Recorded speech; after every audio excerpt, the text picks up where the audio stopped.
ನಮಸ್ಕಾರ. ಇವತ್ತಿನ ದಿನ ನಾವು ನಾಗರ ಪಂಚಮಿಯನ್ನು ಯಾಕೆ ಆಚರಣೆ ಮಾಡ್ತೀವಿ, ಅದರ ಹಿಂದೆ ಇರುವಂಥ ಉದ್ದೇಶ ಏನು ಅಂತ ತಿಳ್ಕೊಳ್ಳೋಣ. ಪಂಚಮಿ ಅಂತಂದರೆ 5 ಅಂತ. ಸೊ ನಮಗೆ ಸೃಷ್ಟಿನಲ್ಲಿ ಒಂದು ಪಂಚಭೂತಗಳಿಂದ ಸೃಷ್ಟಿ ಆಗಿರುವಂಥದ್ದು ಗೊತ್ತಿದೆ. ಅಗ್ನಿ, ಜಲ, ವಾಯು, ಪೃಥ್ವಿ, ಆಕಾಶ. ಹಾಗೆ ಪಂಚಭೂತಗಳಿಂದ ಮಾಡಿರುವಂಥದ್ದು ಕೂಡ ನಮ್ಮ ಈ ದೇಹ.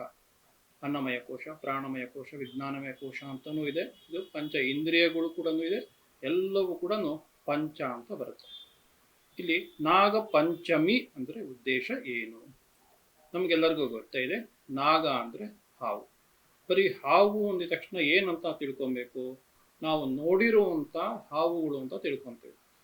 ಆದರೆ ಪ್ರಕೃತಿಯಲ್ಲಿ ಇರೋದು ಎಲ್ಲವೂ ಕೂಡ ಸೃಷ್ಟಿಯ ಮೂಲ ಅಂತ ಹೇಳಿದ್ರು ಕೂಡ ನಾಗದೇವತೆಯ ಶಕ್ತಿ ಅಂತ ಶಾಸ್ತ್ರದಲ್ಲಿ ಉಲ್ಲೇಖನ ಇದೆ. ಹಾಗಾಗಿ ನೀವು ಯಾವುದಾದ್ರೂ ಒಂದು ಕ್ಷೇತ್ರಗಳಿಗೆ ಹೋಯ್ತು ಅಂದರೆ, ನಮ್ಮ ದಕ್ಷಿಣ ಕನ್ನಡಕ್ಕೆಲ್ಲ ಹೋಯ್ತು ಅಂದರೆ ಅಥವಾ ಕೇರಳ ಕಡೆ ಹೋಯ್ತು ಅಂದರೆ ದಟ್ಟವಾದ ಅರಣ್ಯ ಇರುತ್ತೆ. ಆ ಅರಣ್ಯ ಭಾಗದಲ್ಲಿ ಹಾವುಗಳ ಸಂಚಾರ ತುಂಬ ಇರುತ್ತೆ. ಅಥವಾ ನೀವು ಹಳ್ಳಿ ಕಡೆ ಹೋದರೂ ಕೂಡ ಹಾವುಗಳು ತುಂಬ ಸಂಚಾರ ಇರುತ್ತೆ. ಅಂದರೆ ಏನರ್ಥ ಇಲ್ಲಿ ಅಂದರೆ, ಇಡೀ ಪ್ರಕೃತಿನಲ್ಲಿ ಇರುವಂಥ ಒಂದು ದೈವಿಕ ಶಕ್ತಿ ಅಥವಾ ಒಂದು ಶಕ್ತಿ ಕೂಡ ರೆಪ್ರೆಸೆಂಟ್ ಮಾಡುವಂಥದ್ದು ನಾಗ ಅಂತ ಹೇಳ್ತೀವಿ. ಅದು ನಾವೀಗ ಸಾಮಾಜಿಕವಾಗಿ ತಿಳ್ಕೊಳ್ಳೋಣ. ಈ ನಾಗರ ಪಂಚಮಿ ಹಬ್ಬದ ಯಾತಕ್ಕೋಸ್ಕರ ಆಚರಣೆ ಮಾಡಬೇಕು ಅಂತ ಬಂತು ಅಂದರೆ, ಸಾಮಾಜಿಕವಾಗಿ ಚಿಂತನೆ ಮಾಡೋದಿತ್ತು ಅಂದರೆ, ಹಾವು ಅಂದಿದ ತಕ್ಷಣ ನಮಗೆಲ್ಲ ಭಯ ಉಂಟಾಗತ್ತೆ. ಸೊ ಸಾಮಾನ್ಯವಾಗಿ ಭಯ ಉಂಟಾಗತ್ತೆ. ಯಾಕೆ? ಅದೊಂದು ವಿಷ ಜಂತು ಅಂತ. ಸೊ ಆ ವಿಷ ಜಂತು ಇದ್ದಾಗ ಏನು ಮಾಡ್ತೀವಿ? ಅದು ಎಲ್ಲಿ ಬಂದು ನಮಗೆ ಕಚ್ಚತ್ತೋ ಅಂತ ಹೇಳಿ ನಾವು ಅದನ್ನು ಸಾಮಾನ್ಯವಾಗಿ ಹಾವನ್ನು ನಾವು ಸಾಯಿಸಬಾರದು ಅಂತ ಉಲ್ಲೇಖನ ಇದ್ರೂ ಕೂಡ, ಮನುಷ್ಯನಿಗೆ ತೊಂದರೆ ಯಾವುದರಿಂದ ಬಂದರೂ ಕೂಡ ಅದನ್ನು ಸಾಯಿಸುವಂಥ ಒಂದು ಪರಿಪಾಠ ಉಂಟು.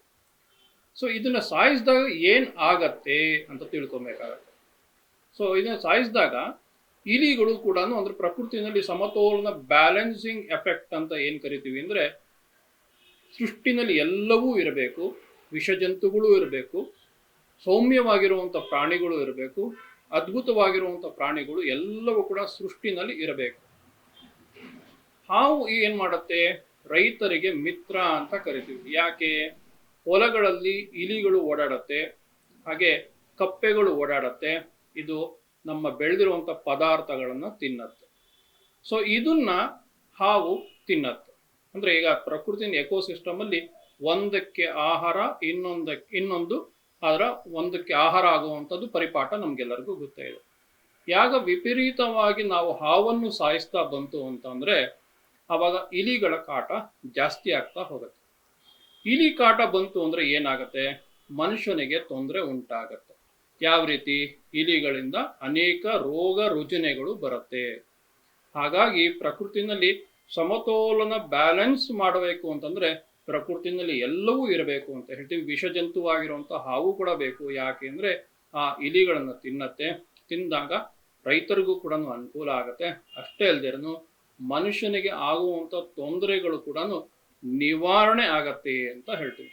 ಸೊ ಈ ನಿವಾರಣೆ ಆಗುವಂಥ ಒಂದು ಹಾವಿನಿಂದ ಗ್ರ್ಯಾಟಿಟ್ಯೂಡ್ ತೋರಿಸಬೇಕೋ ಬೇಡವೋ ಅಂದರೆ, ಅದಕ್ಕೆ ನಾವು ನಮಸ್ಕರಿಸಬೇಕು ಅಥವಾ ಪೂಜೆಯನ್ನು ಮಾಡಬೇಕು, ಅದಕ್ಕೆ ಗೌರವವನ್ನು ಕೊಡಬೇಕು ಅನ್ನೋ ಉದ್ದೇಶದಿಂದನೂ ಕೂಡ ನಾಗರ ಪಂಚಮಿಯನ್ನಾಗಿ ನಾಗನಿಗೆ ಒಂದು ಗೌರವವನ್ನು ಸಲ್ಲಿಸುವಂಥ ವಿಶೇಷವಾಗಿರುವಂಥ ನಾವು ಪೂಜೆಯನ್ನು ಕೂಡ ಮಾಡ್ತೀವಿ ಅಂತ ಒಂದು ರೀತಿಯಲ್ಲಿ ಹೇಳ್ಬೋದು. ಎರಡನೇದು, ನಾಗ ಪಂಚಮಿ ದಿನ ಏನು ಮಾಡ್ತೀವಿ ಅಂತ ತಿಳ್ಕೊಂಡ್ರೆ, ನಾಗರ ಹುತ್ತ ಇರೋ ಕಡೆಗೆ ಹೋಗಿ ಹಾಲನ್ನು ಎರೆಯುವಂಥ ಒಂದು ಪದ್ಧತಿ ಉಂಟು. ಮತ್ತೆ ಎಷ್ಟೋ ಜನ ಇನ್ನೊಂದು ಪ್ರಶ್ನೆ ಮಾಡ್ತಾರೆ, ಹಾವಿಗೆ ಹಾಲು ಎರಿತೀರಾ ಅಥವಾ ನಾಗರ ಕಲ್ಲಿಗೆ ನಾಗರ ಕಲ್ಲಿರುವಂಥ ಕಡೆಗೆ ಹೋಗಿ ಹಾಲನ್ನು ಹಾಕಿ ನೀವು ಎಷ್ಟೋ ಹಾಲನ್ನು ವೇಸ್ಟ್ ಮಾಡ್ತೀರಾ? ಬಡ ಮಕ್ಕಳಿಗೆ ಆ ಹಾಲನ್ನು ಕೊಡಬಾರದಾ? ನಿಜವಾಗ್ಲೂ ಆ ಹಾವು ಹಾಲನ್ನು ಕುಡಿಯುತ್ತಾ ಅಂತ ತುಂಬ ಪ್ರಶ್ನೆಗಳು ಕೂಡ ಹಾಕ್ತಾರೆ ಬುದ್ಧಿಜೀವಿಗಳು. ಇಲ್ಲಿ ಇರುವಂಥ ಆಂತರಿಕ ಸೂಕ್ಷ್ಮ ಮರ್ಮವನ್ನು ತಿಳ್ಕೊಬೇಕು ಅಂತ ಹೇಳಿಕ್ಕೆ ಬಯಸ್ತಾ ಇದ್ದೀನಿ. ಏನಪ್ಪ ಹಾವಿಗೆ ಹಾಲನ್ನು ಎರೆಯೋದು ಅಂತ ಹೇಳ್ತು ಅಂದರೆ, ಒಂದು ಹಾವು ಅಂದರೆ ವಿಷಜಂತು ಅಂತ. ವಿಷಜಂತು ಅಂತ ಆಗಲೇ ಹೇಳಿದ್ದೆ.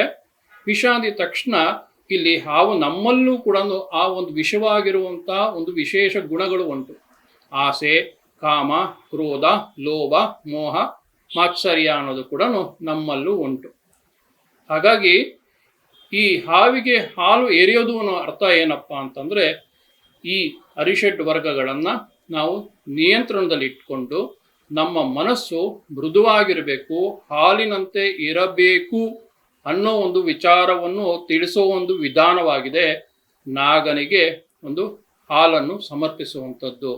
ಇದನ್ನ ವಿಚಾರವಾಗಿ ತಿಳ್ಕೊಬೇಕು ಹೊರತು ಹಾಲು ಕುಡಿಯೋದಿಲ್ಲ, ಹಾಲನ್ನು ನೀವು ಹೋಗಿ ಹುತ್ತಕ್ಕೆ ಹಾಕ್ತೀರಾ ಅಥವಾ ಕಲ್ಲಿಗೆ ಹಾಕ್ತೀರಾ ಅಂತ ಹೇಳುವಂಥದ್ದು ಅಲ್ಲ. ಹಿಂದೆ ಇರುವಂಥದ್ದು ಮನುಷ್ಯ ಎಲ್ಲವೂ ಕೂಡ ನಾವು ಮಾಡುವಂಥದ್ದು ನಮ್ಮ ಮನುಷ್ಯರಿಗೇನೆ. ಮನುಷ್ಯ ಯಾವ ರೀತಿಯಲ್ಲಿ ಬದುಕಬೇಕು ಅಂತ ಹೇಳ್ತೀವಿ. ಅಂದರೆ ಇದಕ್ಕೊಂದು ಸಣ್ಣ ಉದಾಹರಣೆ ಕೊಡ್ತೀವಿ. ನಮ್ಗೆಲ್ಲರಿಗೂ ಗೊತ್ತೇ ಇದೆ, ಮನುಷ್ಯನಿಗೆ ಹಿಂದೆ ಆಡೋವಂಥವ್ರು, ನಮ್ಮ ಹಿಂದೆ ಮಾತಾಡ್ಕೊಳ್ಳೋರು ಇರ್ತಾರೆ, ಚುಚ್ಚು ಮಾತುಗಳನ್ನು ಆಡುವಂಥವ್ರು ಇರ್ತಾರೆ. ಯಾವುದೇದೋ ವಿಚಾರಕ್ಕೂ ಕೂಡ ಆ ಚುಚ್ಚು ಮಾತುಗಳನ್ನು ಆಡಿದಾಗ ಅವರು ಮುಂದೆ ಮಾತಾಡೋದಿಲ್ಲ, ಹಿಂದೆ ಆಡ್ಕೊಬೋದು ಅಥವಾ ಚುಚ್ಚುತ್ತಾರೆ ಆ ಚುಚ್ಚೋ ನುಡಿಯಿಂದ ಮನಸ್ಸಿಗೆ ನೋವಾಗತ್ತೆ. ಈ ಮನಸ್ಸಿಗೆ ನೋವು ಆಗುವಂಥದ್ದೇ ಏನಪ್ಪ ಅಂತ ಹೇಳಿದ್ರೆ ವಿಷ ಅಂತ ಹೇಳುವಂಥದ್ದಷ್ಟೇ ಹೊರತು ಈ ವಿಷವನ್ನು ನಾವು ತ್ಯಜಿಸಬೇಕು.